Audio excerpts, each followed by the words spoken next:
pour un souci de fluidité par rapport à la démonstration, pour l'instant, je vais utiliser le fait que je peux intervertir les signes somme et intégrale, mais bien sûr, je vais le préciser, pourquoi j'ai le droit de faire ça après.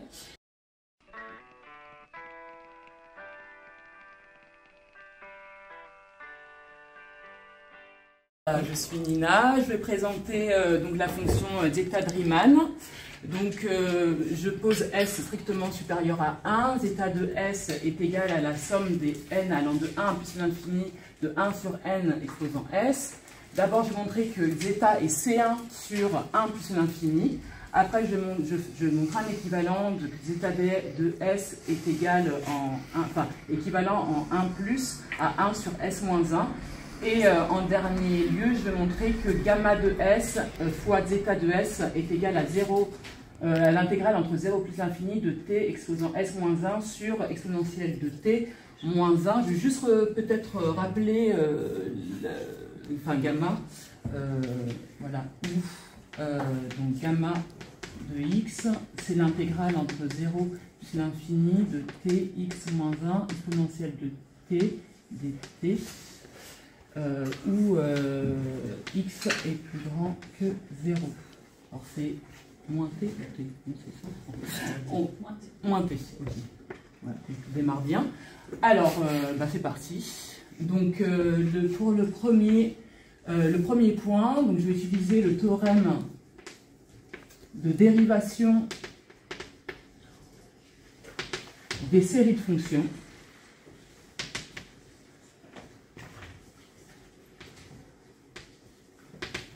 Donc, je vais utiliser le fait que zeta est limite simple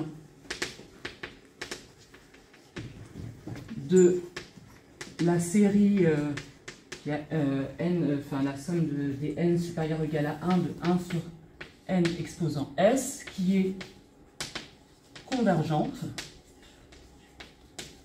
puisque S est plus grand que 1. Donc là, on utilise le critère de Riemann.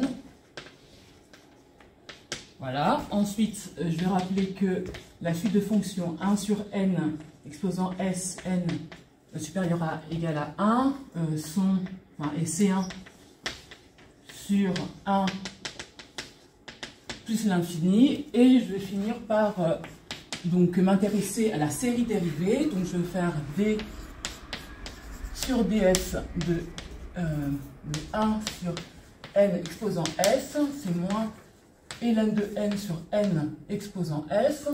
Et donc, je vais faire une majoration. Ah oui, je vais m'intéresser à un compact qui est inclus dans 1 plus l'infini. Donc, je vais poser A plus grand que 1. Et je vais regarder les S appartenant à A plus l'infini. Donc, et là, je peux du coup faire ma majoration. Donc, moins ln de S sur n exposant S, la valeur absolue est inférieure ou égale à ln de n sur n exposant A. Et là, on reconnaît le terme général d'une série de Bertrand qui est convergente, car A est plus grand que 1. Donc,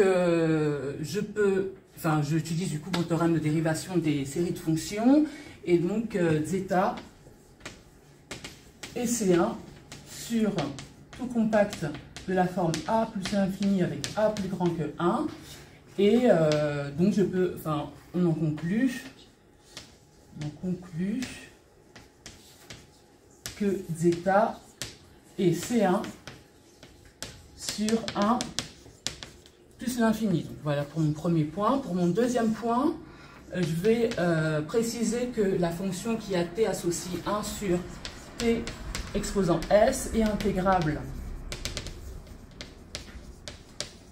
sur 1 plus l'infini. C'est encore le critère de Riemann que j'utilise, cette fois pour l'intégrale. Et donc, du coup, je peux préciser aussi, je vais faire un petit dessin. Elle est décroissante. Et donc, si je pose n un entier donc, appartenant à n étoiles.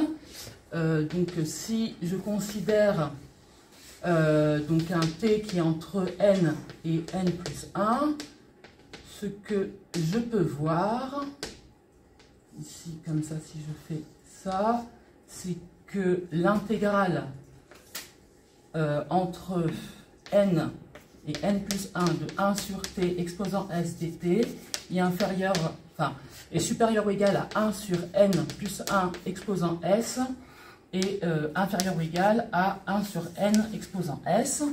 Et donc je peux bien sommer parce que vu que mes séries sont bien convergentes, donc on peut bien passer à la sommation. J'obtiens donc ici la somme des n allant de 1 à plus l'infini de 1 sur n plus 1 exposant s inférieur ou égal à 1 plus l'infini 1 sur t exposant s dt inférieur ou égal à la somme des n allant de 1 à plus l'infini de 1 sur n exposant s. Ici on reconnaît zeta de s moins 1. Ici on reconnaît zeta de s. Et on va s'intéresser du coup à l'intégrale de 1 plus l'infini de 1 sur t exposant s.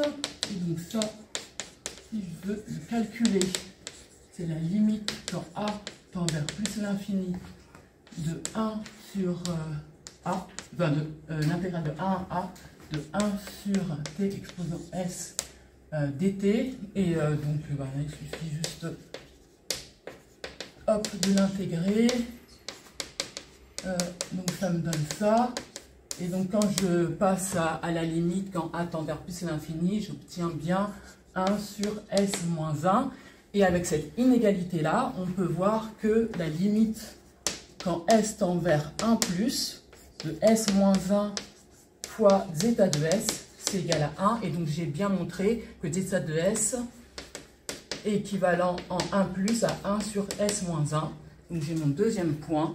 Le troisième point, alors pour le troisième point, je vais quand même préciser en fait que j'ai droit, enfin que mon intégrale là, elle est bien définie. Je vais le faire à l'oral et si j'ai le temps, je vais voilà, préciser les choses. Alors, elle est continue en 0 plus l'infini.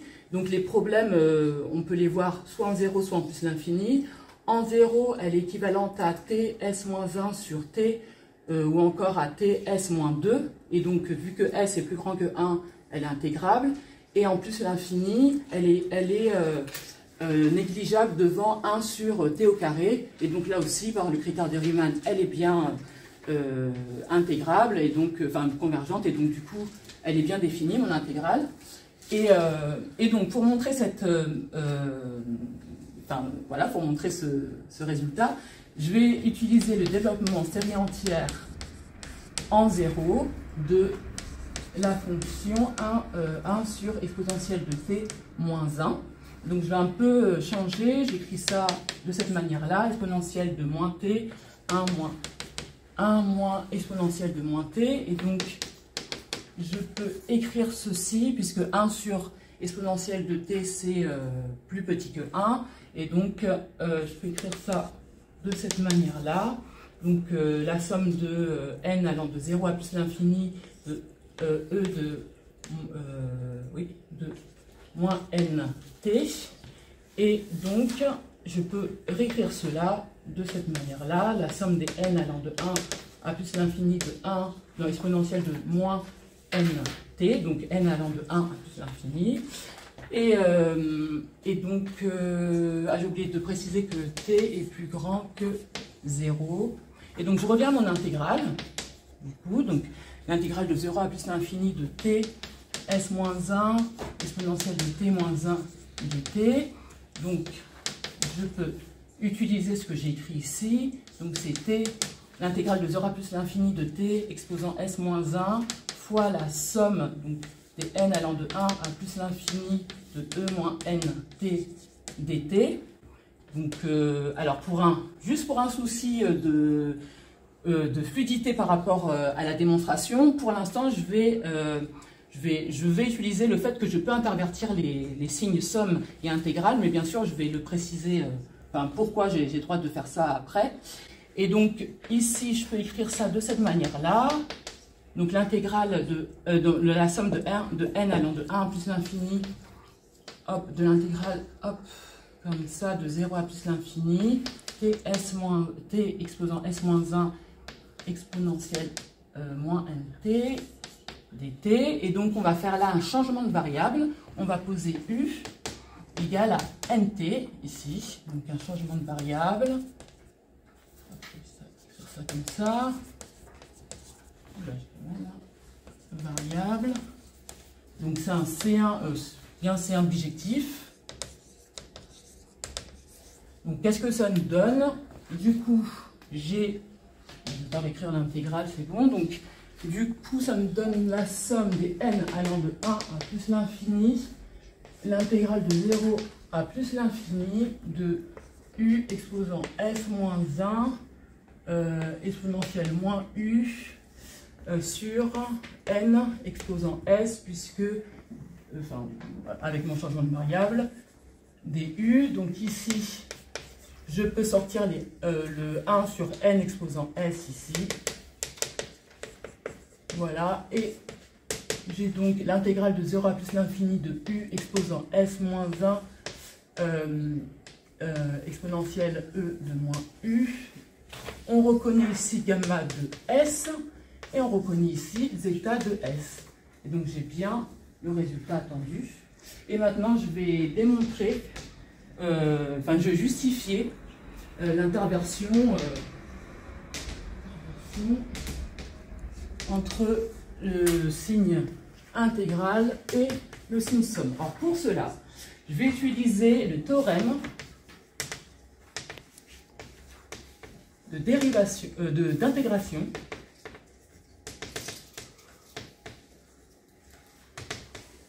terme à terme.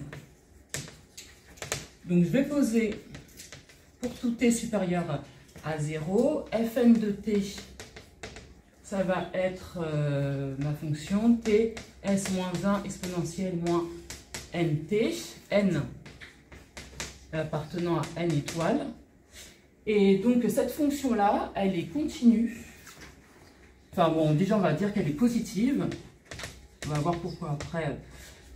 C'est intéressant de le préciser. Donc positive sur R plus étoile. Elle est elle est intégrable sur 0 plus l'infini. Sur sur 0 plus l'infini. Alors pourquoi? Parce qu'en fait elle est continue sur 0 plus l'infini. Et donc s'il y a des problèmes, on pourrait les voir en 0 en plus l'infini. Alors je vais donc en 0. Donc fn de t est équivalent à ts-1, t exposant s-1.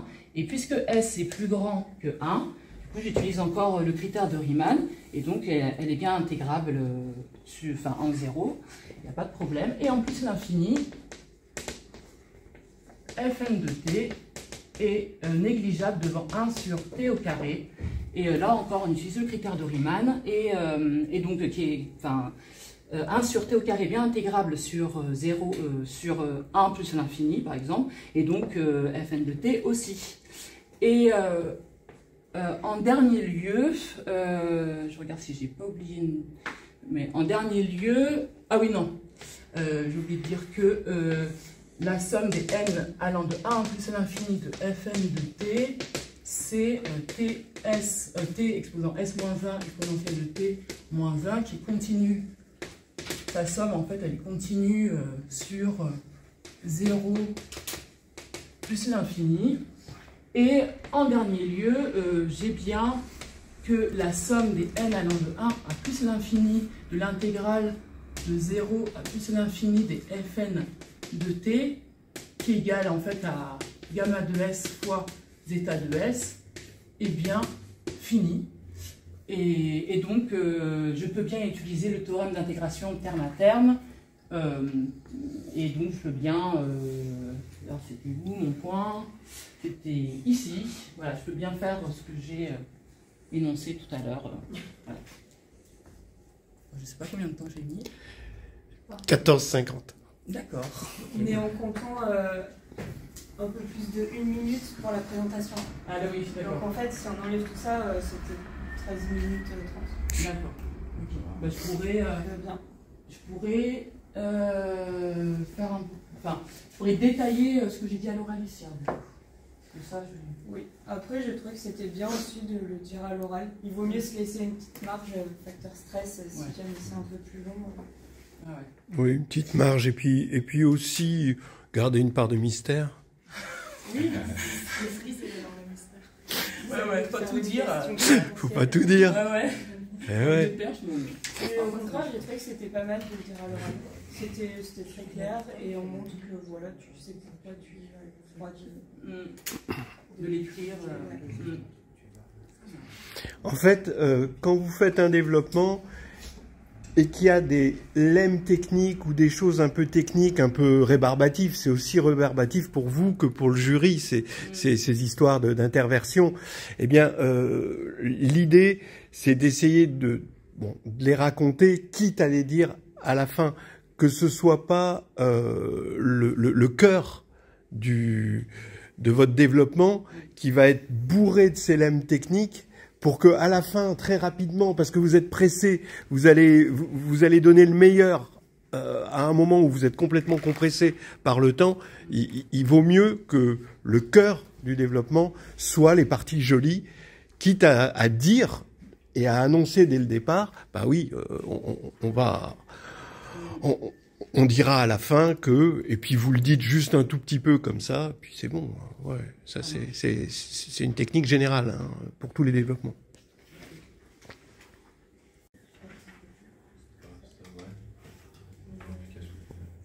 Je sais pas. Ça, en fait. Ouais.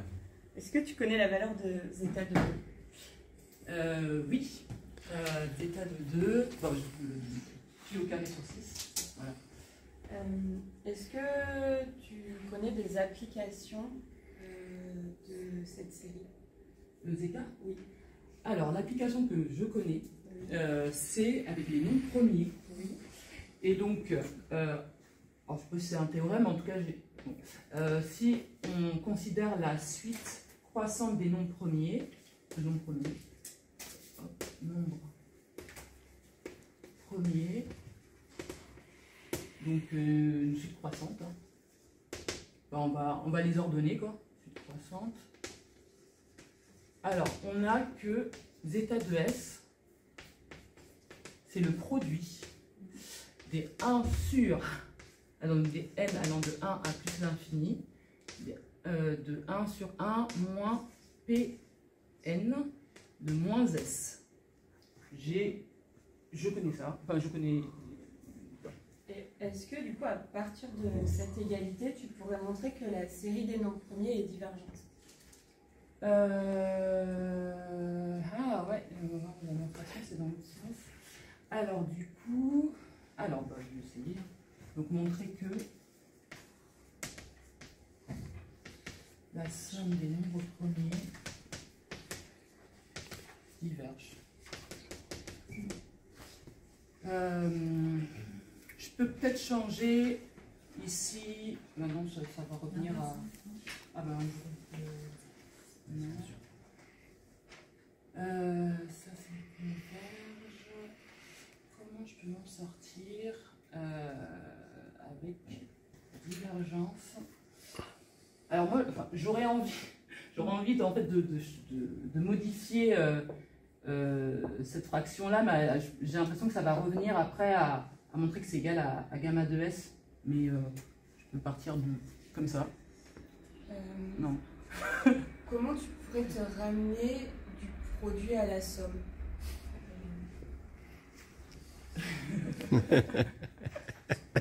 Donc j'ai entendu Hélène. Donc du coup je vais utiliser le logarithme. Merci les amis. Une grande solidarité. Allez. Hop. Et donc là c'est la somme Pn allant de 1 à plus l'infini de ln. Ah oui, 1 sur 1 moins Pn exposant moins S. Et il faudrait que je modifie ça pour que ce soit équivalent. Ah ben, il suffit de faire. Ah ben, ouais, si, je pense que je vais faire ça. Donc, j'ai ln de 1 sur 1 moins P exposant moins S. C'est moins ln de 1 sur P n de S. Et ça, c'est équivalent. Est-ce que je vais arriver? Équivalent à 1 sur P n exposant S. Je vais comparer les ici. Et je reviens là. Du coup, j'ai ma somme des 1 sur. J'ai pas. Bon, je continue. Donc. Non, mais c'était 1 sur Pn. Hein, montrer que ce qu'il faut montrer, c'est 1 sur Pn. Ah, d'accord. Parce que la somme des Pn, ouais, ça, on est convaincu. Ah, 1 sur Pn, d'accord, ouais. Ok. D'accord. Et ben, du coup. Donc, si je reviens à ça, est-ce que je peux pas utiliser le théorème sur les restes équivalents? Pas ça. Non, c'est pas ça. J'ai pas besoin. Avec ça, j'ai tout. Et là, c'est pas exposant S? Non. Là, ton S, du coup, tu le prends égal à combien? Égal à 1. Égal à 1. Voilà. Et qu'est-ce que tu peux dire pour zeta de 1? Zeta de 1. Ah oui, c'est la suite harmonique. Et qui diverge. Voilà. Et ah ouais, d'accord. Et donc, du coup, ben, ça, c'est égal à zeta de S. Et qui est la suite harmonique en S égale à 1. Et donc, que ça diverge. Enfin, la série, le terme général 1 sur Pn diverge en reposant les bouts.